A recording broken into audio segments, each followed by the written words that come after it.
Άλλο! Καλώς ήρθες σε ένα ακόμα βίντεο σε αυτό εδώ το κανάλι. Έχουμε καιρό να ανεβάσουμε, το ξέρω.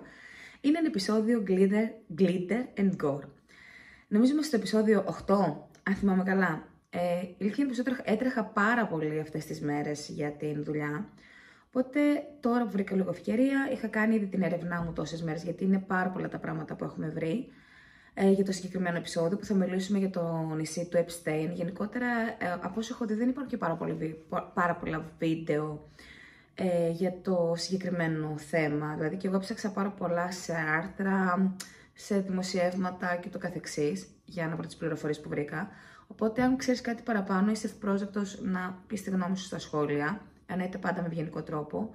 Αν είσαι μικρό παιδάκι, καλό θα είναι να μην δεις αυτό το βίντεο, και αν είσαι ευαίσθητος σε θέμα παιδικής κακοποίησης και το καθεξής, επίσης συμβουλεύω να μην το δεις, καθώς θα μιλήσουμε για τέτοιου είδους θέματα. Είπα να κάνω αυτό το βίντεο γιατί για άλλη μια φορά υπήρξε ένα παιδάκι το οποίο βρέθηκε νεκρό στην παραλία του Παλαιού Φαλήρου. Γενικότερα, δυστυχώς, δεν ξέρω για ποιο λόγο βγάζουμε την κακία μας, το μίσος μας και αυτά δεν μπορώ να το πω ένστικτα, δεν είναι ένστικτο, είναι αρρώστια αυτό το πράγμα πάνω σε μικρά παιδιά. Δηλαδή νιώθουμε ανώτεροι, δεν ξέρω ρε παιδιά, εμένα λίγο σου προκαλεί και λίγο αηδία το όλο θέμα. Πάμε όμως να μπούμε στο θέμα μας για το νησί του Epstein, όπου εδώ πέρα υπάρχει θέμα παιδικής κακοποίησης, όπως έχω ξαναπεί, διακίνησης παιδιών. Υπήρξαν για στο συγκεκριμένο, δεν ήταν μόνο ένα νησί, υπήρχαν και βίλες που γίνονταν διάφορα όρια κλπ. Με παιδιά.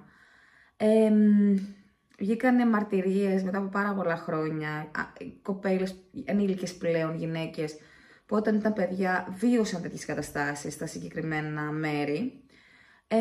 Και δυστυχώς σε αυτές εδώ τις περιπτώσεις, στη συγκεκριμένη μάλλον περίπτωση, στο σκάνδαλο το συγκεκριμένο, συμμετείχαν και πάρα πολύ γνωστοί. Πάρα πολύ γνωστοί.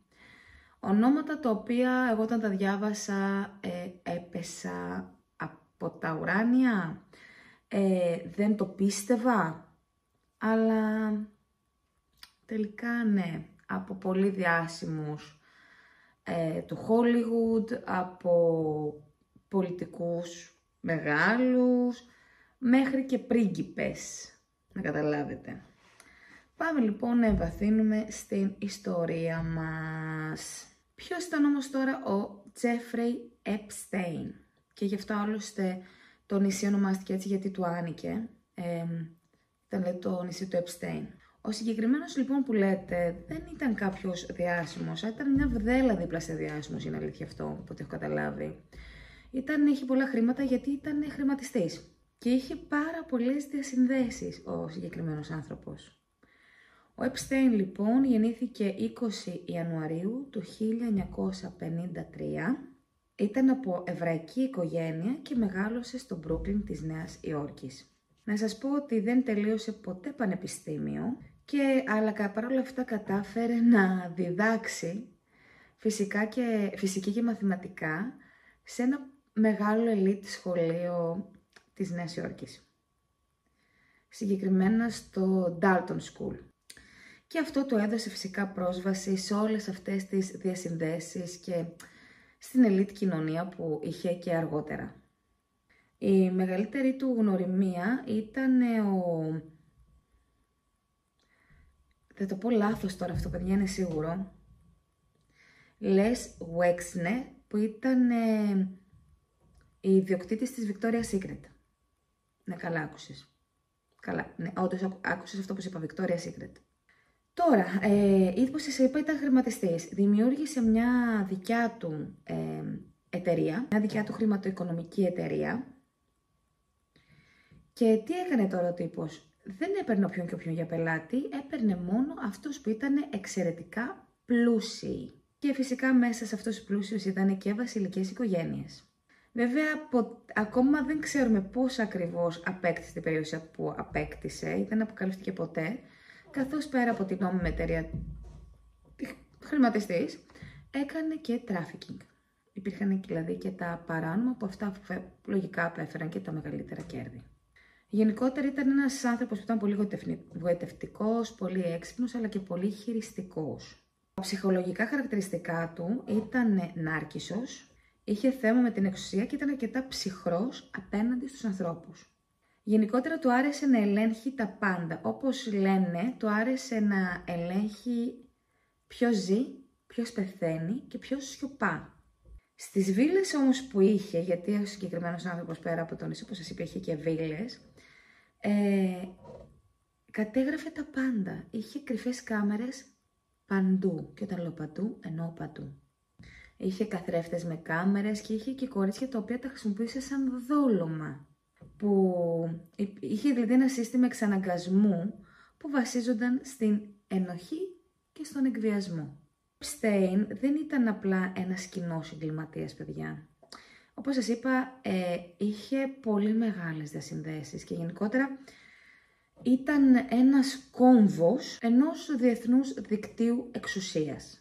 Κάποιες από τις διασυνδέσεις που είχε ήταν ο Bill Clinton, ο Donald Trump και ο Prince Andrew. Όπως συγκεκριμένος καταδικάστηκε κιόλας, αλλά απέκτησε ασυλία γιατί βίασε ανήλικη. Αυτά όλα που σας λέω υπάρχουν σε δημόσια έγγραφα και σε δημοσιεύματα κλπ. Και μπορείτε να τα αναζητήσετε και μόνοι σας. Πάμε τώρα να δούμε και μερικούς celebrity που υπήρξαν στο νησί. Ο Stephen Hawking, ο Elon Musk και ο Bill Gates, ο Woody Allen, ο Kevin Spacey. Όλα αυτά τα ονόματα που σας λέω έχουν υπάρξει και έχουν πάει στο νησί. Βέβαια, ο συγκεκριμένος δεν λειτουργούσε μόνος του, είχε και μια συνάδελφο, μια συνέτερο, την Giselle Maxwell, που ήταν η κόρη του μεγιστάνα Robert Maxwell, αλλά θα ασχοληθούμε με αυτήν λίγο αργότερα. Πάμε τώρα να δούμε ποια εγκλήματα ακριβώς έκανε. Θεατολογούσαν κορίτσια μεταξύ 12 και 17 ετών, συγκεκριμένα από φτωχές οικογένειες. Τις έπιθε να του κάνουν μασάζ που αργότερα, όχι σε αυτό, τις έπιθε να κάνουν μασάζ, όπου όμως αργότερα αυτό πήγαινε σε σεξουαλική κακοποίηση και μετά τις πλήρωνε $200. Δημιούργησε μια πυραμίδα τράφικινγκ με πορνεία και ναρκωτικά και τώρα πώς τους είχε δεμένους όλους αυτούς τους ισχυρούς που κακοποιούσαν τα ανήλικα. Τι σας είπα πιο πριν, είχε κρυφές κάμερες παντού, οπότε ό,τι γίνονταν το είχε καταγεγραμμένο σε κάμερα. Το 2008 ο Epstein, τώρα θα γελάσετε, για να καταλάβετε πόσο πολλά μέσα είχε, καταδικάστηκε για κακοποίηση 13 μήνες που δεν έκατσε ούτε έναν μέσα. Έβγαινε συνέχεια έξω για δουλειές. Είχε πολλές δουλειές ο άνθρωπος. Το 2019 το συνέλαβαν ξανά και μάλλον τον αυτοκτόνησαν μέσα στη φυλακή. Οι κάμερες χαλάσανε, οι φύλακες κοιμόντουσαν, οι πεταλούδες πετούσανε και κάπως έτσι ο Epstein πέθανε. Να σας πω ότι η υπόθεση ακόμα ξυγοκαίει, καθώς η συνεργάτης του είναι στη φυλακή, η Giselle Maxwell, και ακόμα είναι υποδιερεύνηση αρκετά πράγματα και αρκετοί που συμμετείχανε. Ο Epstein λοιπόν κακοποίησε πάρα πολλά κορίτσια, μεταξύ 12 και 17 ετών, και όπως σας είπα δεν γίνονταν μόνο στο νησί αλλά και σε κάποιες βίλες που είχε. Και δεν ήταν λίγες οι βίλες που είχε, είχε στο Palm Beach, στη Νέα Υόρκη, στο Παρίσι, στο Μεξικό και φυσικά υπήρχε και πολύ ενεργή συμμετοχή και της συνεταίρου του. Πολλές από τις πράξεις αυτά υποτίθεται ότι δεν ήταν βιασμοί, αλλά εκπαίδευση για τους VIP καλεσμένους τους. πριν προχωρήσουμε γενικότερα λίγο στα εγκλήματα, γιατί πραγματικά υπάρχει, όσο το έψαχνα, είναι λες και προσπαθούν να σκεπάσουν, και όχι προσπαθούν, έχουν σκεπάσει τα πάντα, δηλαδή κυριολεκτικά ενώ θα πρέπει να έχει βοήξει ο τόπος για το ποιοι συμμετείχανε, τι έγινε, γιατί μιλάμε για πολύ γνωστά ονόματα, θαύτηκε παιδιά όλο αυτό. Και νιώθουμε λίγο ένα τίποτα, δηλαδή αν ήταν άλλος, όχι απλά θα είχε πιαστεί, όχι απλά θα είχε γίνει ντόρος, αλλά ειλικρινά βλέπουμε πόσο βόθρος υπάρχει μέσα στο Hollywood και πόσο βόθρος υπάρχει στους πλούσιους και ισχυρούς. Και αναρωτιέμαι πώς καταφέραν αυτά τα δημοσιεύματα, δηλαδή όταν θαύτηκαν όλα τόσο πολύ, γιατί κάποια αρχεία και κάποια στοιχεία εξαφανίστηκαν, να καταλάβετε. Υπάρχουν ακόμα, για τέτοιο χάλι μιλάμε. Δηλαδή και αυτές οι πληροφορίες που βρήκα ήταν πολύ επιφάνεια, για να καταλάβετε πόσο βάθος υπάρχει. Εγώ έχω κάνει μόνο scratch στην επιφάνεια αυτή τη στιγμή. Πάμε να σας πω τώρα για τη Giselle Maxwell. Η συγκεκριμένη λοιπόν, όπως σας είπα, ήταν κόρη του Robert Maxwell και γεννήθηκε στις 25 Δεκεμβρίου του 1961. Στη Γαλλία συγκεκριμένα, παρόλα αυτά ήταν Βρετανή με υπηκότητα και από την Αμερική και από τη Γαλλία. Από όλα έχει μπαξές. Συγκεκριμένο πατέρας της είναι ο ιδιοκτήτης της Daily Mirror. Είπες κάτι? Είπες κάτι? Σπούδασε στο Oxford και λένε πως ήταν πάρα πολύ κοινωνική και πάρα πολύ έξυπνη. Γενικότερα ήταν γνωστή ως η πριγκίπισσα της ελίτ. Σκεφτείτε ότι πήγαινε σε πάρτι μέχρι και με βασιλιάδες ένα πράγμα. Τώρα όμως η Maxwell έχει ένα σκοτεινό παρελθόν. Ο πατέρας της το 1991 όλο μυστηριωδώς αυτοκτόνησε. Πέθανε. Έπεσε από ένα γιότ και υπάρχουν πολλές φήμες για δολοφονία. Και όταν πέθανε, φάνηκε ότι είχε επεξαιρέσει 460 εκατομμύρια δολάρια. Και μας κυνηγάνε για μια απόδειξη που μπορεί να μην έχουμε κόψει. Τέλειο. Φυσικά αυτό έκανε τη Giselle να ξεπέσει και οικονομικά και κοινωνικά. Τώρα πώς γνωρίστηκε με τον Epstein? Λίγο μετά το θάνατο του πατέρα της γνωριστήκανε και θεώρησε ότι εκείνος την έσωσε. Έγινε πρώτα γκόμενά του, σύντροφός του, και αργότερα συνεργάτης και συνένοχος. Και φυσικά αυτό, καθώς είχαν γνωριμίες και ο ένας και οι άλλοι, ενώσαν τις δυνάμεις τους για να μπουν ακόμα περισσότερο και πιο βαθιά στους κύκλους της ελίτ Λονδίνου και Νέας Υόρκης. Να καταλάβετε ότι δεν ήταν απλά μια κομπάρσος, ήταν σκηνοθέτης. Ήταν το μυαλό πίσω από την όλη δράση. Τώρα πώς στρατολογούσε η Maxwell τα κορίτσια? Τους πρόσφερε μια ευκαιρία για να γίνουν μοντέλα. Τους έλεγε θα γίνεις μοντέλο, θα γίνεις διάσημη, θα σε κάνω πλούσια. Παρουσιάζονταν μαζί σε αυτές ως μια καλή φίλη ή σαν μέντορας. Και φυσικά χρησιμοποιούσε τις γνώσεις της, το λεξιλόγιό της, την εμφάνισή της, και γιατί όπως και να το κάνεις, όταν έχεις μεγαλώσει σε μια ελίτ, έχεις μεγαλώσει με ένα συγκεκριμένο τρόπο, εκπέμπεις παλιό χρήμα. Και αυτό τραβάει. Μια από τα θύματα ήταν η Βιρτζίνια, δεν θα το πω παιδιά, δεν θα το πω σωστά το όνομά της, είναι σίγουρο. Βιρτζίνια Τζιουφρέ, κάπως έτσι, συγγνώμη αν το λέω λάθος. Όταν την πλησίασε η Giselle ήταν ανήλικη και της είχε πει ότι ο Τζέφρι χρειάζεται μασάζ. Μην ανησυχείς όμως, θα το συνηθίσεις. Σε πολλές από τις σεξουαλικές κακοποιήσεις που γίνονταν στα παιδιά συμμετείχε και η ίδια. Και συγκεκριμένα κατηγορήθηκε για σεξουαλική κακοποίηση, για εκπαίδευση των θυμάτων, για ενθάρρυνση συμμετοχής στα ανήλικα να συμμετέχουν σε αυτά. Και φυσικά τους πρόσφερε ταξίδια, δώρα, χρήματα, τους εξαγόραζε.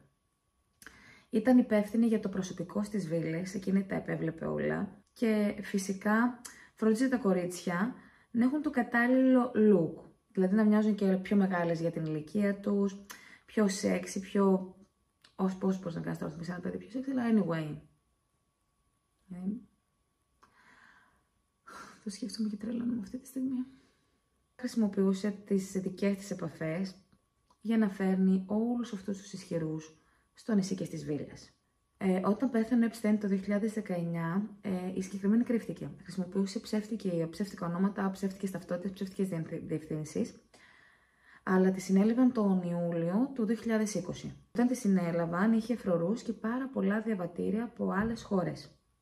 Το Δεκέμβριο του 2021 έγιναν οι δίκες και κατηγορήθηκε για 5 από τις 6 κατηγορίες, συγκεκριμένα συνωμοσία για εμπορία ανηλίκων, κακοποίηση ανηλίκων, παροχή ανηλίκων για σεξουαλικούς σκοπούς και ψευδείς ειδήσεις. Και τον Ιούνιο του 2022 καταδικάστηκε σε 20 χρόνια φυλάκιση. Μάλλον δεν είχε τόσες πολλές καλές επαφές όσο και ο Epstein, ή μπορεί όντως να έχει καλές επαφές και να γλίτωσε τη ζωή της γιατί τον άλλον το φάγανε. Φυσικά δηλώνει αθώα και ότι ήταν θύμα του Epstein. Και το 2024 ξεκίνησε να συνεργάζεται με τις αρχές και να δίνει ονόματα VIP πελατών. Φυσικά ανέφερε πως υπάρχουν και βίντεο από το νησί με τις σεξουαλικές πράξεις που έχουν γίνει και τις κακοποίησεις. Και τώρα αυτή τη χρονιά ακούγεται ότι...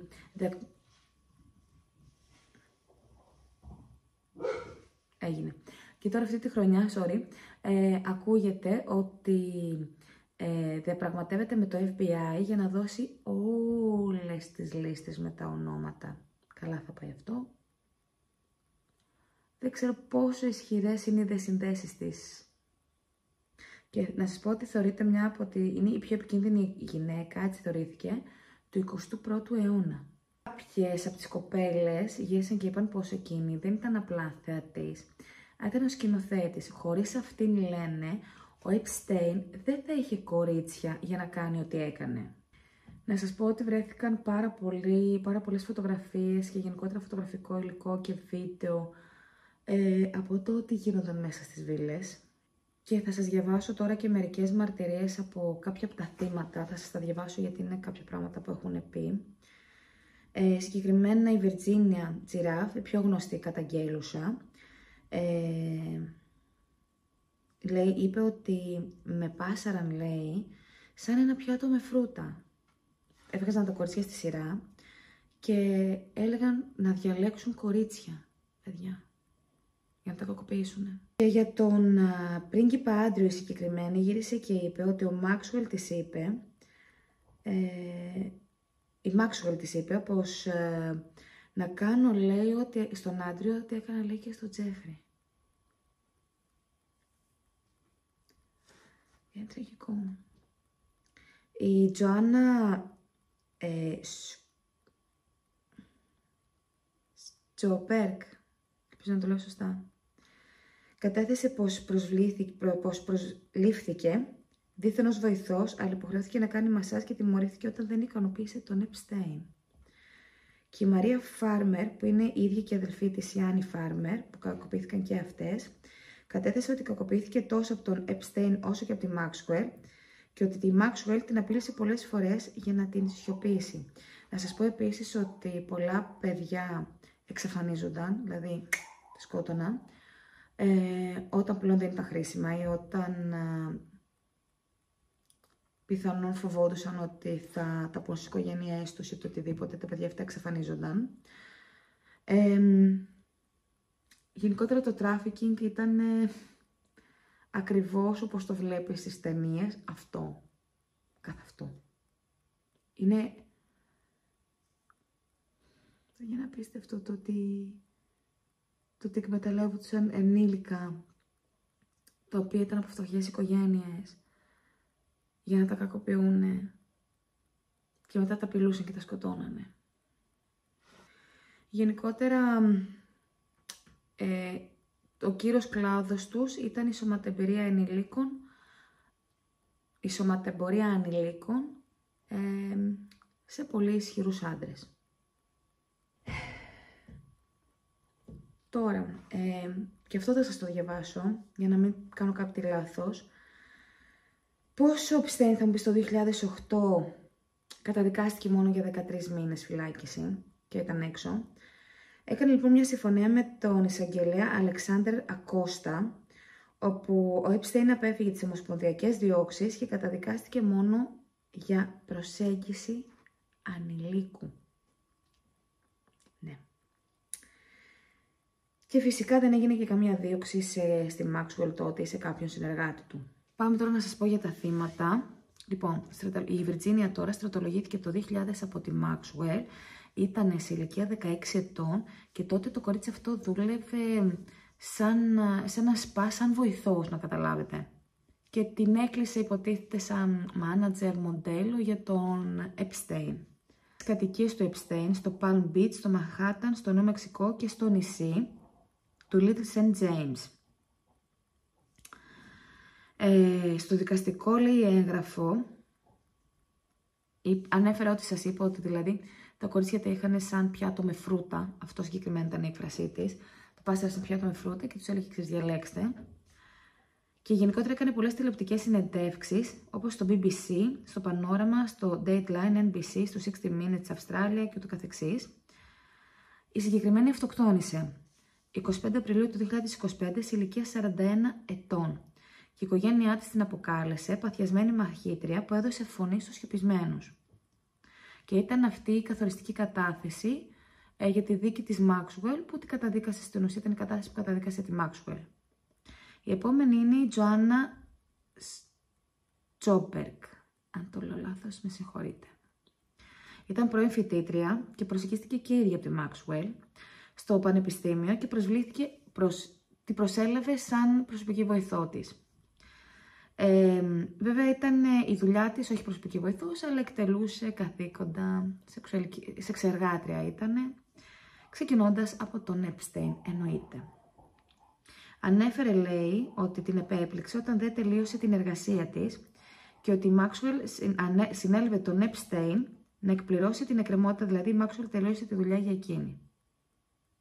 Πες κάτι.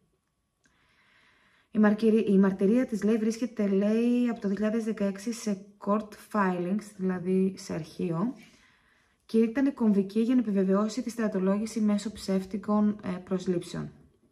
Πάμε τώρα στη Μαρία Φάρμερ, η οποία ήταν πτικός καλλιτέχνης που το 1996 προσκλήθηκε σε δουλειά στο σπίτι της, στο Les Wexner, στο Οχάιο. Εκεί πέρα κακοποιήθηκε σεξουαλικά από τον Epstein και τη Maxwell. Κατάφερε να διαφύγει τη νύχτα, κλείνοντας την πόρτα με έπιπλα για να προστατευτεί. Οι αρχές δεν έκαναν τίποτα. Την ίδια χρονιά η νεότερη αδελφή της, η Άννη, έκανε μασάζ, τόπλες, στην Νεβάδα, σε ηλικία 15 ετών. Η Maxwell λοιπόν την απείλησε να σιωπήσει και οι οικογενειακοί φίλοι και συνεργάτες προσπάθησαν να πείσουν ότι ήταν ψευδή. Ότι η κοπέλα έλεγε ψέματα. Έκτοτε έφυγε από τις τέχνες και εγκαταστήθηκε στην απομόνωση για 24 ολόκληρα χρόνια. Κάποιες από τις εκφράσεις που είπαν τα κορίτσια είναι ότι δεν τους αναγνώριζαν καν σαν ανθρώπους. Ήταν για αυτούς ένα παιχνίδι που το πετούσαν δεξιά και αριστερά. Και ότι όλοι γνώριζαν τι γίνεται και όλοι το συγκάλυπταν. Η Τζοάννα είπε ότι την είχαν σαν puppet, σαν αυτές τις κούκλες που είναι τις puppet. Την έβαλε, λέει, να καθίσει στα πόδια του πρίγκιπα Άντριου. Αυτός έβαλε το χέρι του στο στήθος της και την ανάγκαζε να βγαίνει φωτογραφίες. Όταν έπρεπε η δουλειά, έπρεπε οπωσδήποτε να τελειώσει, να μείνει ικανοποιημένος ο πελάτης. Μιλάμε για ανήλικα, έτσι. Τη Τζοάννα την είχαν για να φέρνει και άλλα κορίτσια και να συμμετέχει και εκείνη υπό απειλές για τη ζωή της και να φέρνει επίσης κορίτσια, να κάνει αυτή την πυραμίδα, γιατί πώς είπαμε ήταν πυραμίδα, για τον Epstein και για όλο αυτό το τράφικινγκ που γίνονταν. Αυτά ήταν σχεδόν όλα που μπόρεσα να βρω, απλά κάτι ακόμα που μπόρεσα να βρω ήταν ότι το νησί είχε παρατσούκλι Ινδία της αμαρτίας. Τώρα, από το 2000 μέχρι και το 2018 έχουν παιχτεί ονόματα όπως ο David Copperfield, ο Les Wexner, ο πρίγκιπας Άντριου, που είναι σίγουρο ότι συμμετείχαν σε όλο αυτό το κύκλο κακοποίησης ανηλίκων. Σε έναν κόσμο λοιπόν που έχει πολύ glitter, είναι πολύ φωτεινός, έτσι, φώτα, δημοσιότητα, βραβεία, νησιά, λεφτά, πόρσε, χρήμα να ρέγε, να σε τραβάνε οι κάμερες. Εκεί, σε αυτόν λοιπόν τον κόσμο, τα παιδιά δεν είναι παιδιά τελικά. Είναι σιωπές με πόδια. Είναι μασάζ. Είναι ένοχα μυστικά. Ο Επστέιν μπορεί να αυτοκτόνησε το 2019, αλλά δεν έχει κλείσει, παιδιά, καμία πόρτα. Οι πόρτες είναι ανοιχτές. Σίγουρα υπάρχει κι άλλος Επστέιν, με άλλο όνομα, είναι σίγουρο αυτό. Όλοι αυτοί δεν έχουν σταματήσει τη δράση τους. Έχουν τρομερές δραστηριότητες, τρομερούς κύκλους. Και φυσικά τα θύματα μπορεί κάποια να έχουν ενηλικιωθεί πλέον, αλλά τα ψυχικά τραύματα που τους έχουν αφήσει δεν θα επουλωθούν ποτέ. Και ξέρεις κάτι, το μεγαλύτερο τέρας δεν είναι αυτό που πράττει, αλλά αυτό που βλέπει και σωπαίνει. Οπότε, εσύ μη σωπάσεις, αν δεις κάτι. Μίλησε, στήριξε. Και κάπου εδώ τελειώνω αυτό το επεισόδιο από το Glitter & Gore. Αν έχεις και άλλες πληροφορίες, θα ήθελα να μου τις γράψεις κάτω από το βίντεο. Εγώ θα κλείσω πάλι λέγοντας να προσέχετε. Να προσέχετε τα παιδιά σας, να τα ακούτε, να τα συμβουλεύετε, να τα μιλάτε, να σας μιλάνε. Και να θυμάστε πως ότι λάμπει δεν είναι χρυσός. Καλή συνέχεια. Και αν θες, πάτα το κουδουνάκι και κάνε εγγραφή σε αυτό το κανάλι. Δεν σας ξεχνάω και ανεβάζω βίντεο.